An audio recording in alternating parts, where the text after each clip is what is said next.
Hi అండి. ఎంత రుచికరమైన క్యాప్సికమ్ రైస్ అండి. ఇది పిల్లల లంచ్ బాక్స్‌లోకి నా సెకండ్ రెసిపీ అండి. ఒకసారి చూడండి. అలాగే నిన్న నేనైతే ఎగ్ రైస్ చేశాను. దాని గురించి కూడా ఇన్ఫర్మేషన్ నా ఛానల్‌లో ఉంది. ఒకసారి ఛానల్‌లో వెళ్ళి చూడండి. ముందుగా దీనికి కావాల్సిన పదార్థాలు వచ్చేసి క్యాప్సికమ్, పచ్చిమిర్చి అండ్ టమాటా, 1 ఉల్లిపాయ అండి. ఇవి 4 సరిపోతాయండి. అంటే కారం, కొంచెం ధనియాల పొడి, సాల్ట్ రుచికి సరిపడా. తర్వాత మనం ఒక కళాయి పెట్టుకొని దాంట్లోకి అది బాగా నూనె వేడెక్కిన తర్వాత ఒక జీలకర్ర కొంచెం అండ్ ఆవాలు కొంచెం వేసుకొని ఇవి బాగా చిటపటలాడాలండి. ఇవి బాగా చిటపటలాడిన తర్వాత మనం ఒక ఆనియన్ చిన్నది తీసుకున్నాం కదా, దాన్ని చిన్న చిన్న పీసెస్గా కట్ చేసి ఇంట్లో వేయాలి. ఇవి నేను లాస్ట్ టైము వీడియో చూసినప్పుడు, అంటే నిన్న వీడియోలో ఏమి చేశానంటే చాలా చిన్న చిన్న చిన్న పీసెస్ కట్ చేసుకున్నాను. ఎందుకంటే అది ఎగ్ రైస్ కదండి, మరి పెద్ద పెద్ద పీసెస్ అయితే బాగోదని చెప్పి చాలా చిన్న పీసెస్ కట్ చేసుకున్నాం పాప తిన్నదని. ఇది మామూలుగా మగ్గిపోయాయండి. దాని తర్వాత దీంట్లోకి కొంచెం అల్లం వెల్లుల్లి పేస్ట్, నేను ఓన్లీ పాప గురించి చేస్తున్నాను కాబట్టి కొంచెం కొంచెమే తీసుకుంటున్నానండి. ఇవి బాగా మగ్గిన తర్వాత దీంట్లోకి మనం చిన్నగా కట్ చేసి పెట్టుకున్న టమాటా పీసెస్ని వేసి ఇలా మగ్గనివ్వాలండి. ఇవి ఓన్లీ ఒక 2 మినిట్స్లో మగ్గిపోయిందండి. ఈ టమాటాలు బాగా మగ్గితేనే రైస్కి బాగా పడుతుంది, కలరింగ్ బాగా ఉంటుంది. అది కాక కచ్చా పచ్చిగా ఉన్నాయి అంటే టమాటా ముక్కలు లెక్క ఉంటాయి, బాగోదు అండి. సో ఇవి బాగా మగ్గిన తర్వాత కొంచెం దీంట్లోకి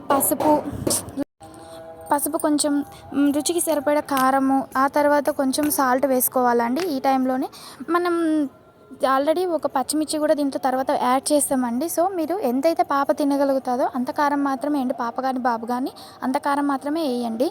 మరీ ఎక్కువ అయితే మళ్ళీ మన దగ్గర ఉన్న పచ్చిమిర్చితో ఇంకా కారం ఉంటే తినలేరు. సో చూసుకొని వేయండి.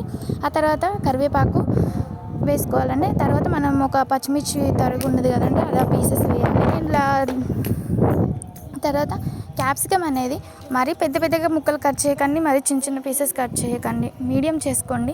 పెద్దగా అయితేనేమో తీసి పక్కన పడేస్తారు, దానివల్ల వాళ్ళకి ఎటువంటి యూజ్ ఉండదు. తర్వాత చిన్న చిన్నవి అయితే మరీ మాడిపోయి టేస్ట్ అనేది డిఫరెంట్గా తయారవుతుంది. సో అందుకని మరీ చిన్న పీసెస్ అయినా కూడా కట్ చేయకండి. ఇవన్నీ వేసిన తర్వాత ఈ టైంలో మీకు కొంచెం సాల్ట్ ఏదైనా సరిపోకపోయినా, కారం సరిపోకపోయినా చూడండి ఒకసారి. తర్వాత మనం రైస్ వేసిన తర్వాత మళ్ళీ ఒకసారి చెక్ చేసుకోవచ్చు. తర్వాత ఈ రైస్ని బాగా అంటే నలుపుకోండి. ఎందుకంటే గడ్డలు గడ్డలు ఉందనుకోండి, అది ఇట్లా అనేసరికి కిందది అంటే అడుగు అంటుకుంటుంది. సో మాడినట్టు అవుతుందండి. సో ముందుగానే రైస్ అంతా నలిపి పెట్టేసుకున్నారనుకోండి, ఆ తర్వాత దీంట్లోకి వేసేసి మనం ఏదైతే కర్రీ ప్రిపేర్ చేసుకున్నామో బాగా తిప్పేసుకోవాలండి. ఇలా తిప్పుకోవడం వలన రైస్కి అన్ని మసాలాలు బాగా పడతాయి. మసాలా కూడా మనం ఎక్కువ వేయలేదు కాబట్టి వాళ్ళకి గొంతు అనేది మండకుండా మంచిగా తింటారండి.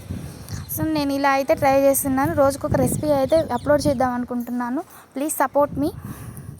తర్వాత ఇలా మనం ఎక్కువసేపు రైస్ని ఇలా తిప్పడం వలన వాళ్ళకి బాక్స్లో మనం మార్నింగ్ ఒకవేళ దూరం స్కూల్స్ వాళ్ళు ఉన్నారనుకోండి, మార్నింగ్ పంపినా కానీ ఆఫ్టర్నూన్కి బాగానే ఉంటుందండి.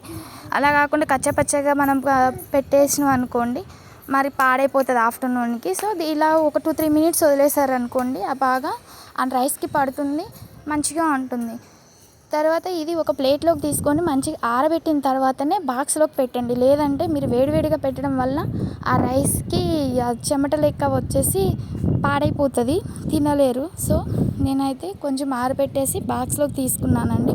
అంతే, వేడివేడిగా క్యాప్సికమ్ రైస్ అనేది రెడీ అయిపోయింది.